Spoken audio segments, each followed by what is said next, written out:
सोडून 7 दिवस जपानमध्ये नाही होत भागवत सप्ताह, ऑस्ट्रेलियात नाही होत, अमेरिकेत नाही होत. तिथे 7 दिवस एखादा सायंटिस्ट बोलवला जातो. सायंटिस्टचं ज्ञान आपल्या मुलांना दिलं जाते. एखादा कृषी क्षेत्रात काम करणारा एखादा कृषी शास्त्रज्ञ बोलवून त्याला समोर बोलवले जाते आणि त्याचं ज्ञान आपल्या लोकांना वाटलं जाते. आणि इथं का वाटलं जाते माझ्या भारतात? का कोणत्या गोष्टी सांगते? एक महाराज सांगत होता, मावशी मी ऐकलेली गोष्ट आहे. तो म्हणे का मी म्हणे एका घरी चहा प्यायला गेलो म्हणे, तर चहा पेता पेता पाहुणे बसले होते माझ्यासोबतचे म्हणे, आणि मी अंदर जाऊन पाहिलं म्हणे.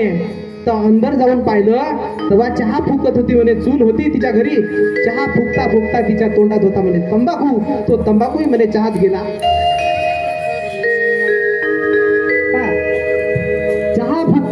तंबाखूही तिच्या आपल्या त्या चहात गेला आणि तिनं असं असं केलं म्हणे. आता कोण इकडे पाहिलं बाहेर, कोणाकडे कोणाचं लक्ष तर नाही माझ्याकडे. तिला वाटलं म्हणे कोणाचंच लक्ष नाही, चालू द्या. तिने तसाच चहा शिजवला, माझ्या लक्ष होतं म्हणे बरोबर. आणि मी तो तसाच तिनं चहा आणला, सगळ्याला वाटला म्हणे, सगळ्याला वाटला. मी तिथंच बसून होतो, माझ्या लक्ष होतं म्हणे, मी इकडे येऊन बसलो. चहा खरंच फुकलेला चहा तंबाखू खाईन का म्हणे. मी खाल्ला नाही म्हणे. सगळ्यांना पेला तो चहा. अरे पण महाराजा, सगळे बाहेर बसले असताना तू त्या चुलीपाशी काय रे गेला रे घरगुत्या? हा आमचा फाटका फकीर कधी कोणाचा उंबरठा ओलांडला नाही, दुरूनच आवाज देत होता, माय भाकर असंत देव म्हणे शिव. त्याच्या आधी तिचं अंगण झाडून दे, तिची कडब्याची पेंडी गुडून दे, आणि कोणाची लाकडं फोडून दे रस्त्यावर असलेले. आणि लाकडं फोडल्याशिवाय ती भाकर नाही खाल्ली. फाटक्या फकीरांना. आणि ह्या कुठं जाते? चुलीजवळ जाते. आणि तुम्ही चुलीजवळ येऊ देणारे मूर्ख आहे ना. अरे जो ज्याच्या अंगात त्याग नाही, ज्याच्या अंगामध्ये ज्ञान नाही, त्याच्यात तुम्ही 7-7 दिवस ऐकत बसता, आपला संपूर्ण वेळ वाया घालवता. एक महाराज का म्हणे, हा महाराज आठवला म्हणून सांगतोय. एक महाराज म्हणे बळीराजाचं राज्य होतं, बळीराजाचं राज्य चांगलं होतं. वामन आला, वामनने ते पाहवलं नाही. वामनने म्हणे 2 पाऊल जमीन मागितली, 2 पाऊल मग एक पुढे ठेवला म्हणे, एक पाय ठेवला पृथ्वीवर आणि एक पाय ठेवला म्हणे स्वर्गात. खरंच जाते का मावशी? एक पाय झाला संत पोषकाचा व्यापार, असा व्यापार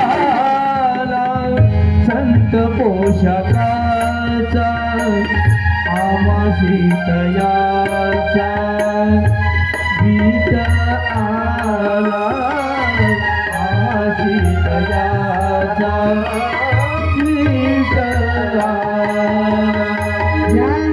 हे मी का सांगतोय माहिती? मी माझं ना स्वतःच नाही, महात्मा फुल्यांनी गुलामगिरी या पुस्तकात लिहिलाय.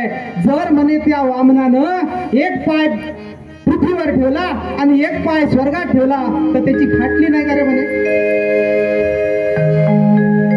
हे कोण प्रश्न विचारला? महात्मा फुल्यानं विचारला. कारण पहिले काय होतं? धर्म चिकित्सा करू नये. धर्म तुम्हाला लुटत असेल तरी त्याची चिकित्सा करू नये. खरी चिकित्सा चिरफाड केली कोण? या आपल्या बापाने. आणि म्हणून याला मारायला लोक पाठवले की हा लोकायला जागवत आहे. हे लोक जागले नाही पाहिजे. ही वैष्णवी विमानात बसली नाही पाहिजे. तो सोहम गावातल्या गावातच राहायला पाहिजे. तुमच्या आमचे पोरं आज जाऊ शकले नसते. शुभांगी ताई, वर्म कोणी ने धर्म कोणी ने, वर्म कोणी ने,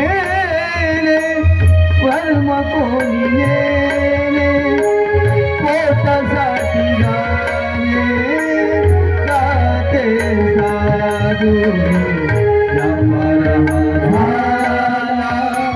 संत पोषकाचा व्यापार झाला, संत पोषकाचा आमाशी तयाचा गीत आला, आमाशी तयाचा गीत आला.